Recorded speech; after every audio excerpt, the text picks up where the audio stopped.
I assigned spousal support of $2,000 per month, as well as continuing to pay the mortgage on the house, child support of $1,000, and health insurance until the minor child reaches the age of majority. In addition, if the child attends college, you are obligated to pay those expenses as well, the judge said.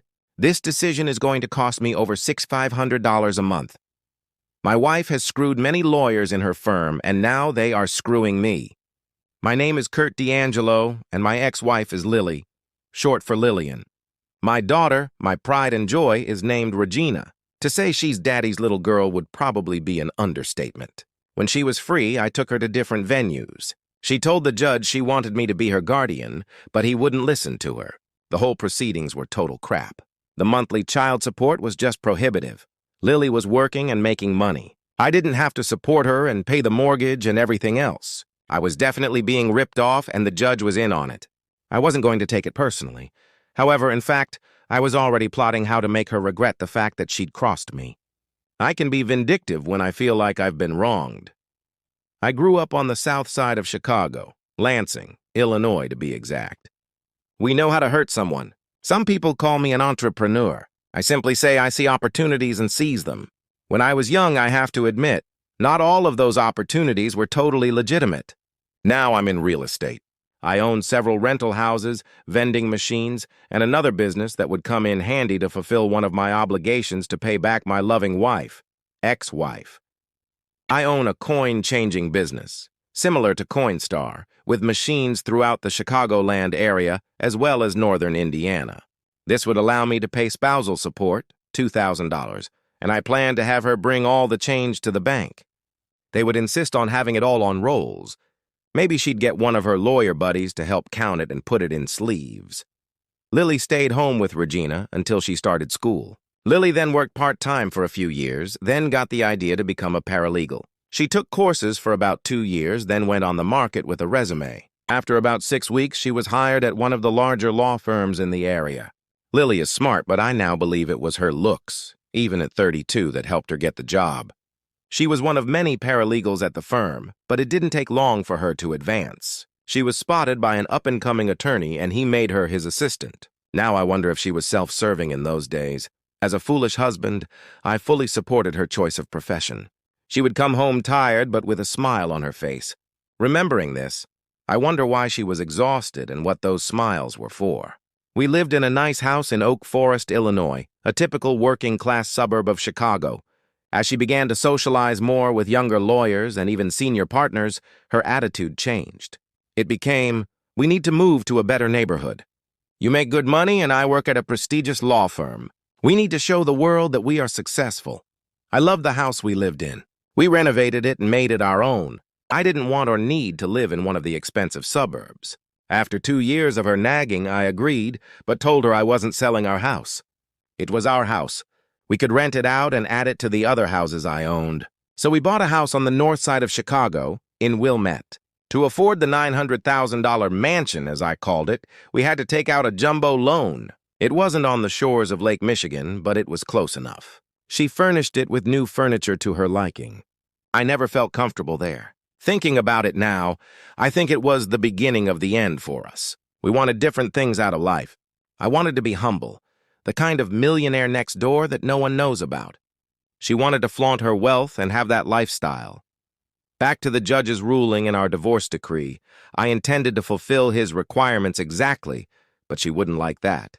Over the next month, I started making plans. My daughter would get child support, but Lily wouldn't see any of it. The money would go into an account just for Regina so she could get whatever she needed and wanted. She would also have health insurance, the best I could find. Lily, on the other hand, was only getting catastrophic insurance, a policy with a very high deductible. She would have to pay for all her medical services unless she got deathly ill.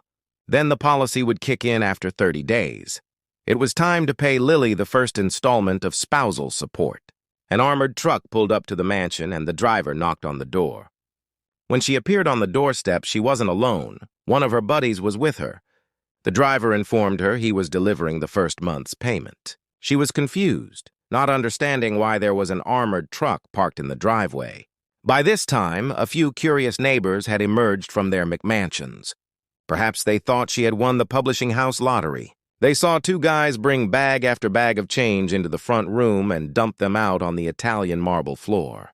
The sound was amazing, even from across the street where I was standing by my car recording everything on my phone. As the truck pulled away, she saw me and started yelling. I just waved my hand at her and yelled back, "I hope you are enjoying your money!" Then I climbed into my truck and drove off.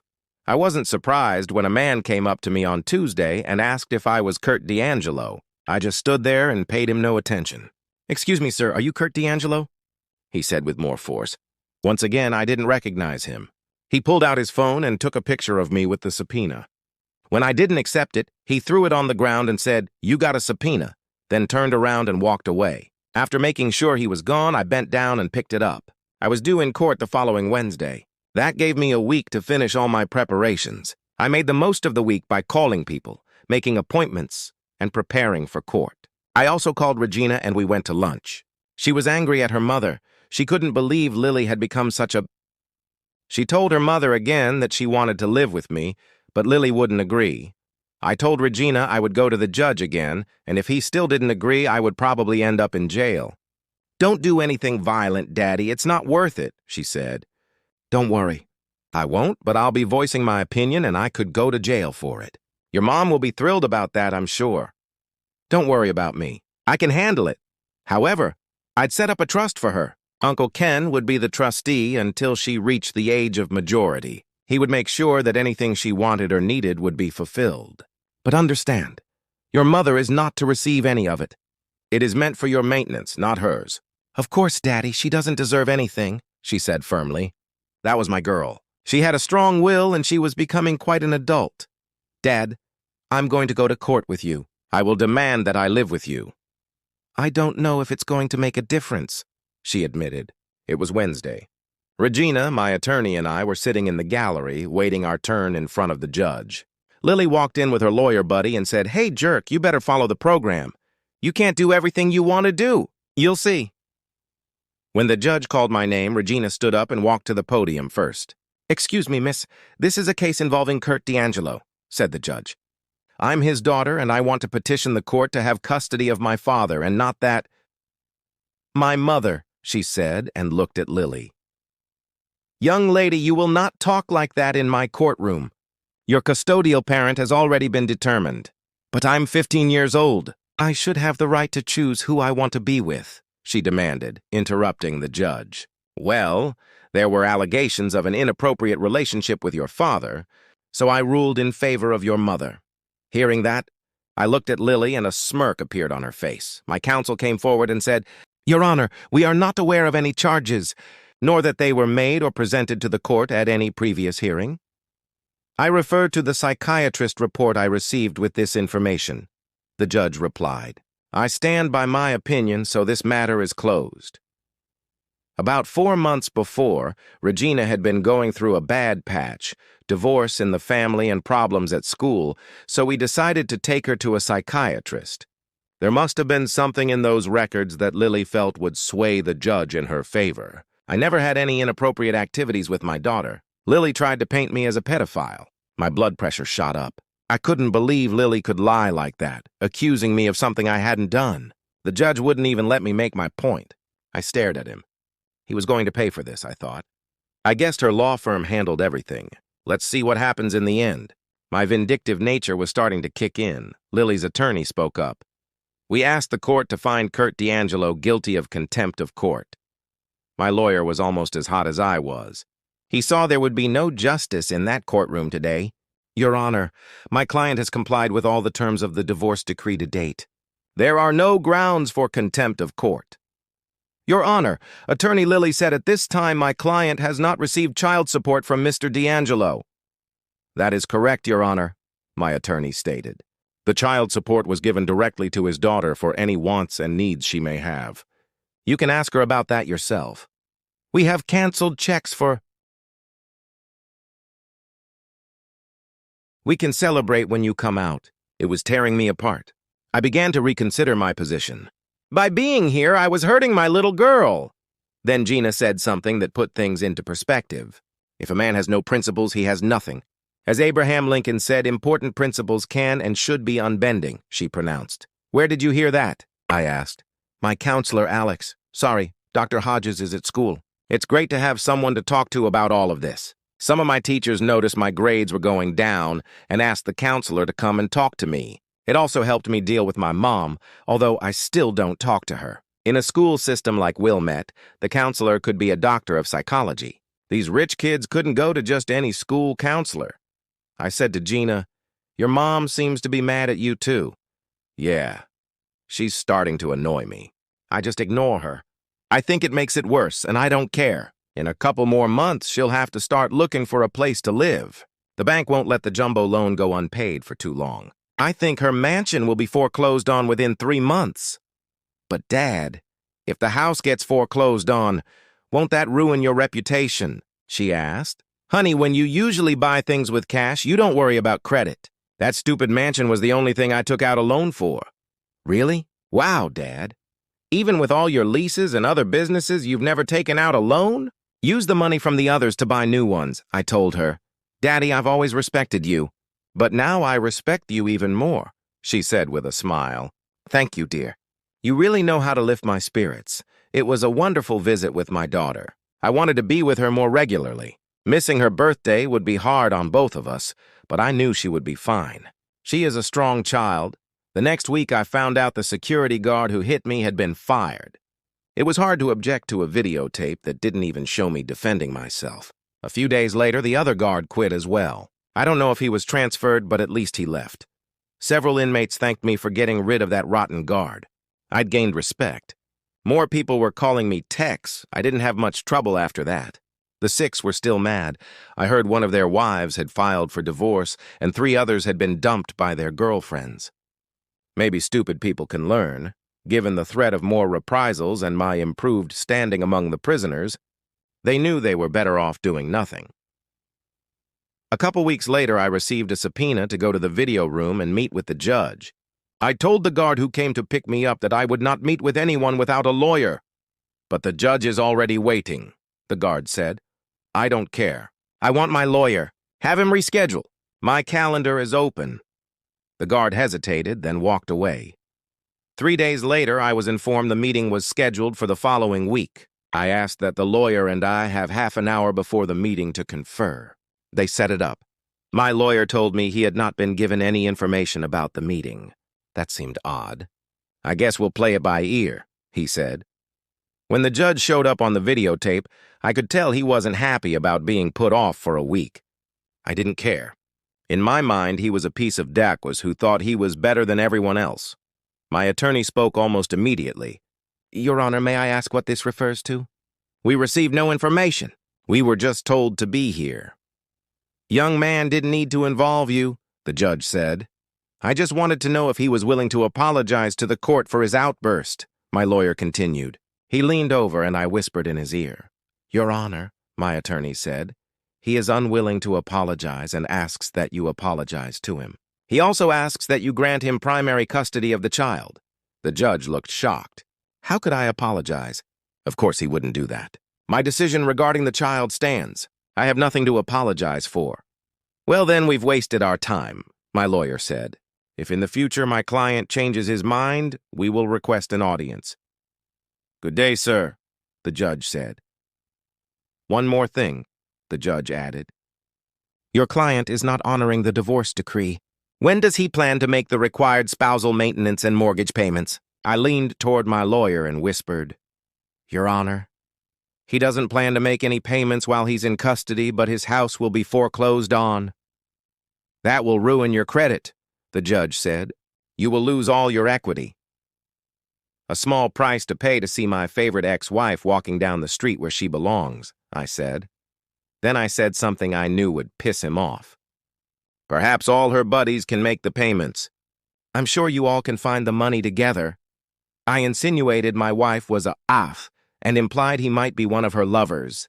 He flew into a rage. "You worthless piece of Southside scum! Who do you think you're talking to?" he shouted. "I think I'm talking to the man who partook of my wife's body. If I'm wrong, I apologize. I just can't understand why someone who isn't in the game would care so much," I said. The judge thundered. Mr. D'Angelo, I find you in contempt of court. Counselor, your client just earned himself 2 extra months in jail, he said. If he continues to disrespect me, I will make his life a living hell. I smiled. The guard who was supposed to return me had a stunned expression on his face. He couldn't believe what I'd done. Back in my cell, I was on edge. Apparently, my wife had blabbed about the mortgage to her buddies who had talked to the judge. What a goddamn rat's nest.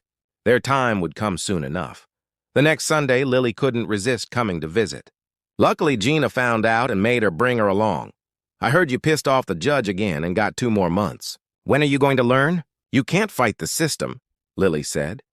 Why don't you just talk to me anymore? All you do is show off that North Side attitude. I don't need that. I just need you to make sure Gina visits me regularly, I said. She practically screamed, "It's Regina!" Lily huffed as she stormed off. I turned away and didn't speak to her. She kept cursing.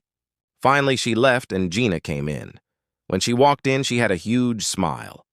"Why are you so happy?" I asked. "Because I'm going to see my daddy," she said. It can't be the only reason. "I have a surprise for you," I said. "But I can't tell you yet. I have to think it through." "Dad, do you trust me with my life?" she asked. "Will you sign this paper without reading it first?" She held out a folded piece of paper. I looked at her wearily. "What are you up to?" "You'll have to wait and see," she said. I smiled and signed the paper. She folded it so only the spot where she wanted to write my name was visible. "Mom said you did something to get your sentence extended another 2 months. Is that true?" she asked. "Yes, I'm sorry, darling. What did you do?" Confronted the judge again. "Well, whatever you did, he probably deserved it," she said. We talked about school and her mom. She kept talking about Dr. Alex Hodges and wondered what was going on. I tried to get her to tell me about her plans for my signing, but she said it should remain a surprise. "I'm sorry I won't be at your 16th birthday," I said. "Next time you come to see me, I'll have a birthday present for you." "What is it?" she asked.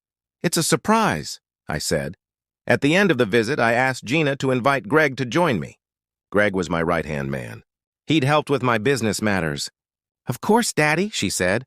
I assigned Greg a few specific cases before I went to jail. I hoped he handled them well. I had one more job for him, a surprise birthday party for Gina. At the end of that week, Greg came to visit. He had managed quite a lot. I asked him to prepare the surprise. He said, "Are you sure?" I said, "Yes, it's the perfect gift for her. Also visit my brother Ken and give him what you have. He'll know what to do with it. If he has questions, have him come to me. If not, let him go to Gummy." Gummy knew my devious mind. He was going to get back at me while I was guilt-free in jail. By the end of the month, my popularity among the prisoners had grown. A guard must have told someone how I treated the judge, and words spread. Pretty soon, everyone was calling me Tex. Towards the end of the month, I had a visitor. Lily was sitting there crying. "Kurt, please stop. I need to talk. We're going to lose our house. You have to give me money to stop the foreclosure," she pleaded. "This is your house, Lily. I never wanted it, but you nagged me until I gave in." "Let the bank take it," I said. "Go ask your buddies for help." "I'm sure they can. Then you can really become the BOUR," she cried. She realized she'd done me wrong. She put her forehead on the table and wept. I left. It felt good to let it all out. Later, Gina visited again. "I have a present for you," she said. "What is it?" "The house in Oak Forest belongs to you. It goes into trust for you when you become of age." "When I get out of here, can I stay there?" "Of course. I'll pay your rent." Her eyes widened and she smiled. "Daddy, my God, you just removed a huge obstacle." "I still can't tell you about the surprise, but when I do, you'll understand." "I love you so much." "I love you too, Daddy." I was puzzled about the surprise. It must have something to do with our real home, not the mansion. We both smiled. Gummy came to visit one day. It was all set. A video showing my wife, other paralegals at her firm, some married, some prostitutes, being entertained by lawyers and some up-and-coming politicians and a certain judge. They bragged about being above the law, money talks. Free rent for a year speaks volumes. We had hidden cameras installed in conference rooms and offices. I knew I'd get enough evidence to upset a few lives.